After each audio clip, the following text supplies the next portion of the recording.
क्या न्यूजच्या प्रेक्षकांना, श्रोत्यांना माझी विनंती आहे की बाबा रे, तुमच्याकडे जे पडीकर जमीन असेल, नाल्याच्याकडची जमीन असेल, नदीच्याकडची जमीन असेल, किंवा तुम्हाला शेत न करता आता शहरामध्ये राहावं लागलं, शेतात कोण करणार नसेल, किंवा तुम्ही जमीन ठेवून घेतलेली आहे, जमीन घेतलेली आहे, आता करावं का हा विषय असेल. दुसरी सगळ्यात महत्त्वाची गोष्ट आता अशी आहे की सध्या शेतीमध्ये माणूसच मिळत नाही काम करायला, आणि जर माणूसच जर मिळत नाही तर मग होणार कसं. सध्या शेतीच्या समोरचे दोन प्रश्न आहेत. एक प्रश्न आहे, माणूस मिळत नाही, बांबूला माणूस लागतच नाही. एकदा बांबू लावलं तर काढणे नाही, म्हणजे फक्त काढायचंच काम आहे.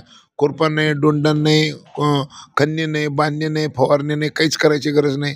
त्याच्यामुळे बगर माणसाची शेती आहे. आणि दुसरी गोष्ट म्हणजे आता पाऊस, 100 दिवसाचा पाऊस 52 तासात येणार आहे. आता दुबईमध्ये 2.5 वर्षाचा पाऊस 1 दिवसामध्ये येऊन गेला.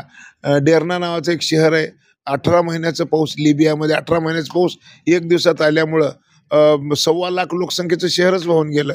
आमच्याकडं तुतीकोरीन नावाचं शहर आहे तामिळनाडूमध्ये.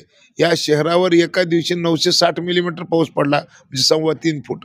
म्हणजे हे सगळं जे तापमानवाढीमुळं हे जे दुष्परिणाम आपल्याला भोगावे लागलेले आहेत, या सगळ्या दुष्परिणामापासून वाचवण्यासाठी आता वातावरणाचा समतोल राखण्यासाठी झाड लावायची गरज आहे.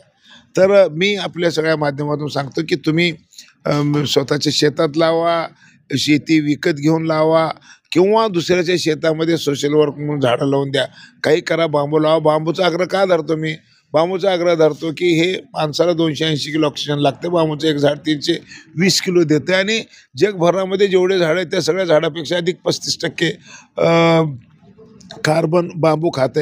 आणि बांबूचं वैशिष्ट्य काय की अतिशीघ्र गतीनं वाढतो आणि बहुउपयोगी आहे. एका 2 वाक्यामध्ये बोलायचं तर फास्टेस्ट ग्रोथ आणि मल्टी यूज अशा प्रकारचं हे बांबू आहे, आणि म्हणून त्याची लागवड सगळ्यांनी करावी अशी मी सगळ्याला कळकळीची विनंती करतो.